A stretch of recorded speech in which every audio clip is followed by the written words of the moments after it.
స్త్రీ వశీకరణం కానీ పురుష వశీకరణం, ఈ రెండు వశీకరణాలు స్త్రీ కానీ పురుషుడు కానీ వర్తిస్తాయి. మనం చెప్పిన మాట వినకపోయినా మన దగ్గరికి వచ్చే విధంగా, మనం మాటకి గౌరవించే విధంగా, మనం రమ్మంటే రావాలి, పొమ్మంటే పోవాలి, కూర్చుంటూ కూర్చోవాలి, లెమ్మంటే లేవాలి, మనం చెప్పిన మాట గౌరవించి మనం పెళ్లి చేసుకోవాలనే విధంగా కూడా స్త్రీ వశీకరణ కానీ పురుష వశీకరణం కానీ ఉంటుందమ్మా.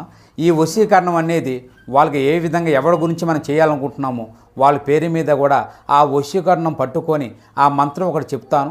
ఆ మంత్రం మీరు జపించగలిగారంటే ఆ వశీకరణం పట్టుకొని ఆ మంత్రం జపిస్తే 11 రోజుల్లో ఆ వ్యక్తి, నువ్వు ప్రేమించిన వ్యక్తి కానీ అమ్మాయి కానీ అబ్బాయి కానీ 11 రోజులు మీ దగ్గరికి వచ్చేది ఖచ్చితంగా గ్యారెంటీగా జరుగుతుంది. జరగబోయేది ఇదే. జరిగేది తెలిస్తే ఖచ్చితంగా షాక్ అయిపోతారు మీరు. ఏం జరగబోతుంది, ఎటువంటి ఫలితాలు పొందుకోబోతున్నారు అనే సవివరాలు అన్నీ ఈ వీడియోలో తెలుసుకుందాము. వీడియో నచ్చితే లైక్ చేయండి. మరిన్ని వీడియోస్ కోసం మా ఛానల్ ని సబ్స్క్రైబ్ చేసుకోవడం మాత్రం మర్చిపోవద్దు. ఇక రాశి వ్యక్తిత్వం గురించి ముందు మనం తెలుసుకోవాలి. బంధాలకు అనుబంధాలకు ప్రథమ ప్రాధాన్యత ఇస్తారు. మేలు చేసిన వ్యక్తులను ఎప్పటికీ మర్చిపోకుండా గుర్తుపెట్టుకుంటారు. కొత్త వ్యక్తులు ఎవరు పరిచయమైనా పాత స్నేహాలను, బంధుత్వాలను అస్సలు విడిచిపెట్టరు వీరు. క్రమశిక్షణతో నూతన విజయాల కోసం నిరంతరం ప్రయత్నిస్తూనే ఉంటారు. అయితే ఈ రోజున ఏప్రిల్ మాసం 13వ తేదీ మీకు ఆదివారం తిథి. ఈ రోజు మధ్యాహ్నం తర్వాత ఈ రాశి జీవితంలో జరిగేది తెలిస్తే ఖచ్చితంగా షాక్ అయిపోతారు. చాలా కాలం నుంచి ఎదురు చూస్తున్న ఒక అవకాశం అయితే మిమ్మల్ని వెతుక్కుంటూ వస్తోంది. అంటే అవకాశం కోసం చాలా కాలంగా ప్రయత్నం చేస్తున్నారు. కానీ ఇదివరకు ఎప్పుడూ కూడా ఆ అవకాశం మీకు దొరకలేదు. ఈ రోజు ఆ అవకాశం మీ ముందుకొస్తోంది. ఇది మీకు ఆనందంతో పాటుగా చాలా ఆశ్చర్యాన్ని కూడా కలిగించే సంఘటన. అయితే చాలా కాలంగా మిమ్మల్ని ద్వేషించేటటువంటి వ్యక్తులు కూడా మీతో చాలా సఖ్యతగా మాట్లాడతారు. ఇది కూడా మీకు ఆశ్చర్యానికి లోనయ్యే సంఘటన. అలాగే ఈ రోజు వ్యాపారస్తులకు సానుకూల ఫలితాలు కనిపిస్తున్నాయి. వ్యాపార జీవితం గురించి ఒక ముఖ్యమైన నిర్ణయం అయితే తీసుకోబోతున్నారు. వ్యాపార రంగంలో అభివృద్ధి సాధించడానికి మీ ముందు ఒక చక్కటి అవకాశం కూడా రాబోతోంది.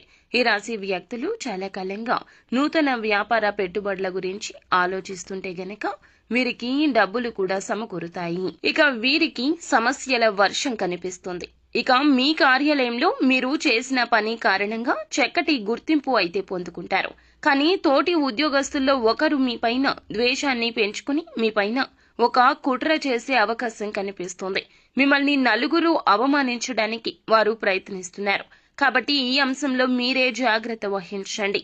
ఇరుగు పొరుగు కుటుంబ సభ్యుల్లో కూడా ఒకరు మీ పైన ఆరోపణ చేసే అవకాశం ఉంది. కాబట్టి ఈ అంశంలో కూడా ఈ రాశి వారు తగిన జాగ్రత్తలు అయితే తీసుకోవాలి. ఈ రోజు పోటీ పరీక్షలు ఎవరైతే రాస్తున్నారో వారికి మీ యొక్క సన్నిహితుల నుంచి, ఉపాధ్యాయుల నుంచి సంపూర్ణ మద్దతు లభిస్తుంది. వారు మిమ్మల్ని చాలా ఎంకరేజ్ చేస్తారు. నూతన ఉత్సాహంతో మీ చదువుని తిరిగి మీరు మొదలు పెడతారు. అంటే నిరుత్సాహపడేటటువంటి విద్యార్థులు కూడా ఈ రోజు ఉత్సాహాన్ని నింపుకొని చదువుకొని మళ్లీ తిరిగి ప్రారంభించే అవకాశం కనిపిస్తుంది. ఇక విద్యార్థులకు ఈ రోజు చాలా అనుకూలమైన రోజు. ఫలితాల కోసం ఎదురు చూస్తున్న వారు కూడా అనుకూల ఫలితాలు పొందుకోబోతున్నారు. వివాహ ప్రయత్నాలు చేస్తున్న వారికి కూడా వారి ముందుకు ఒక సంబంధం అయితే రాబోతోంది. ఇక ఆ సంబంధం అన్ని విధాలుగా మీకు నచ్చే అవకాశం కనిపిస్తోంది. ఈ విధంగా ఈ రాశి వారి యొక్క జాతకం ప్రకారం ఈ రోజు మీకు మిశ్రమ ఫలితాలున్నాయి. కొన్ని ఆశ్చర్యకరమైన సంఘటనలు కూడా మీకు జరుగుతాయి.